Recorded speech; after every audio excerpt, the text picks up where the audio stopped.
What if part of you wants to heal, but another part is afraid of what happens if you actually do? That may sound strange, because consciously, of course, you want to feel better. You want more energy, less pain, more freedom. A life that doesn't revolve around doctor's appointments, constant symptoms, exhaustion, or wondering when the next flare-up will hit. But healing is not always just a physical process. Sometimes it's an identity shift, a relationship shift, a nervous system shift. And if part of you associates healing with risk, uncertainty, or loss, your body may resist the very thing you think you want. Today, I want to talk about something few people discuss: the fear of healing. When people aren't getting better, the usual questions are, what's wrong with my body? Why isn't this treatment working? Why do I keep hitting the same wall? Why does this keep happening? Why can't I seem to get better no matter what I try? But sometimes a more revealing question is, what might healing require that feels unsafe to me? Because healing changes things. And change, even positive change, can feel threatening. Not because you're irrational, because the subconscious mind is designed to protect you. Its primary job is not happiness, it's survival. And survival often prefers the familiar over the unknown, even when the familiar is painful.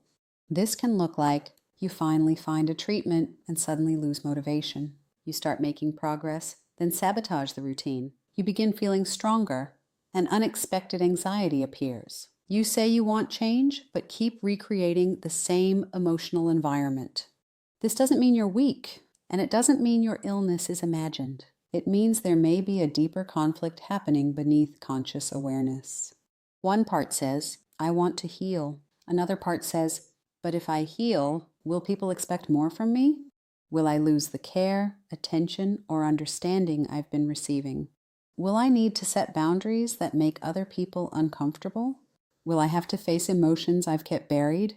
Will I outgrow relationships that no longer fit? Will I lose the identity I've built around struggling, surviving, or being the one who needs help? Because sometimes the fear isn't about staying sick. Sometimes the fear is about what getting well would require.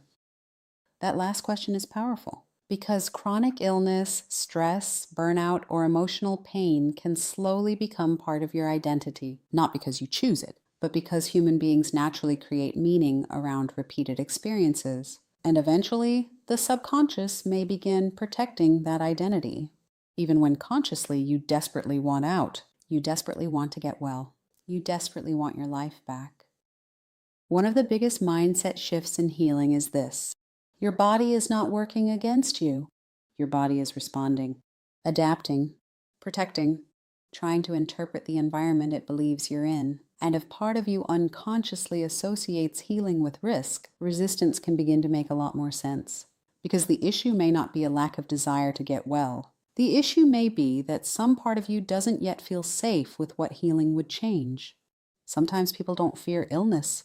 They fear what wellness demands: responsibility, visibility, change, boundaries, truth.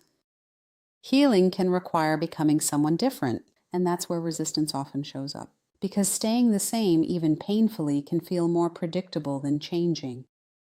I've seen this in my work many times. The breakthrough doesn't usually happen when someone forces themselves harder, pushes through resistance, or tries to overpower what they're feeling. Because resistance is often information. It's pointing to something, a belief, a fear, an unresolved emotional pattern, a subconscious association between change and danger. The shift begins when that hidden conflict is brought into awareness. When someone realizes that one part of them may genuinely want healing, while another part is working just as hard to resist it. Not because it's trying to sabotage them, but because at some level it believes it's protecting them. If this resonates, ask yourself, what might change if I actually got well? What expectations would shift? What relationships might change? What responsibilities would return? What emotions might surface? Who would I have to become? And perhaps the most important question, what is my subconscious trying to protect me from? Because once you understand the protection strategy, you can begin working with it instead of fighting it. Healing isn't always about doing more. Sometimes it's about uncovering what's quietly blocking the process.